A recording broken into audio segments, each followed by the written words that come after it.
Mayong adlaw mga higana, welcome na pod sa Coffee Break with Jupe. Ako si DJ Joe. Og ako si DJ Liz. Joe, exciting kaayo ni nga topic karon kay murag tanan gyud ta makarelate ani. Ready na ka? Ready kayo, Liz? Karon, ato isgutan ng word nga makapakulba ug makapakatawa sa pareho nga panahon, ang selos. Og selos uy Jo, murag sili.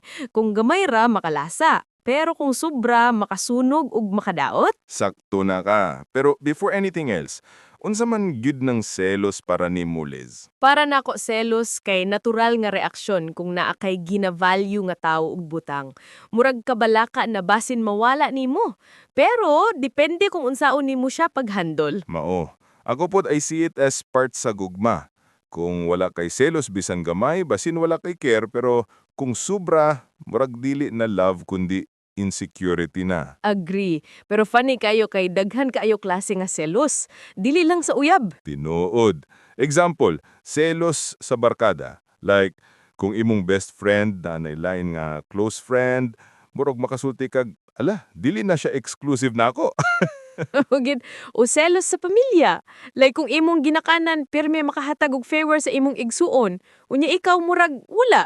Dili lang na sa love life ma-apply ang selos. Ako gani, Liz, na ako experience sa una. Nagtrabaho ko sa usa ka office.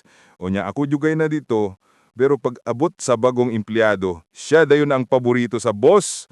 Grabe kayo nga akong selos kay murag take for granted akong effort. Maulagi. Nakarelate ko ana. Ang selos sa trabaho usahay mas bugat pa kaysa selos sa uyab. Kay career ug pride ang naapektuhan. Pero Les, balik ta sa pinaka-common, selos sa relasyon.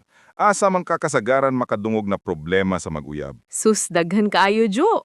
Example, kung imong partner mag-like og picture sa laing tawa, simple raon tahon pero naa dayon murag bomba na selos. Mao, naapoy uban nga selos basta dili update sa text. Every minute dapat mahibawan nimo asa sila. Kani Jo, akong gi-experience gini sa una. Nag-date kong usa ka tawo, grabe kay kasilusan. Bisan gani kung naay mo comment ra nga, nice smile sa akong picture. Murag kalibutan na ang problema. Maulagi. Pero kinsa may dili ma-pressure analyze. Pero ang pangutana, healthy ba ang selos, Les? For me, gamay nga selos healthy. Kay nagpakita nga naa kay care, naa kay attachment. Pero kung sobra, diha na maguba ang relasyon. Exactly. Kay kung sobra ang selos, mahimo na siyang kontrol. Dili nagugma kundi pagbantay og pagduda. Tinuod Jo, og dili ma-manage ang selos makahatag og toxic nga environment. Dili lang sa uyab, bisan sa pamilya og trabaho. Mao jud. Pero unsa may praktikal nga tambaglis? Unsaon pag-handle sa selos? Una, open communication. Kung naa kay gibati nga selos, isulti og tarangon, dili sa paagi nga mang-away ka. Correct.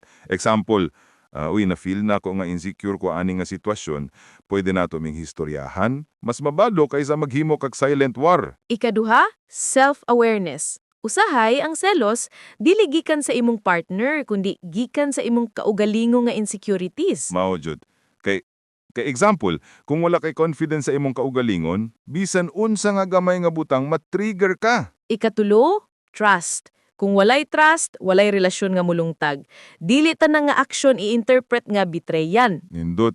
Og ako pod gusto na ko idagdag ang humor makatabang. Usahay kung magselos ka, imbis nga maglaris, i-joke na lang.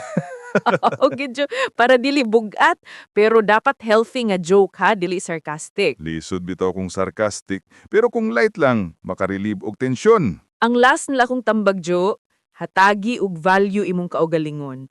Kung confident ka ug secure sa imong identity, dili ka dali masaktan sa selos. Sakto gyud kay selos usahay murag kinahanan nga kinahanglan pa nimo strengthen imong self-love. So, mga listeners, kung makabati mo og selos, ayaw kad hadlok. Natural lang na. Pero pangutanaan mo imong kaugalingon. Ang selos nako ba nagpakita nga tinuod akong gugma o nagpakita nga insecure ako? Nindot na pamalandong. Kaya at the end of the day, Ang selos, mahimong spice sa relasyon kung sakto ang gamit, pero mahimong lason kung sobra. Maugi Joe, selos, higugma ba o hagit? Naara sa atong kamot, unsaon nato paggamit. Mauna nga higala, hinaot nga inyong nalingawan o nakapamalandong pod. Kita-kits na punta sa sunod nga episode sa Coffee Break with Jope. Amping og hinay-hinay lang sa sili ha.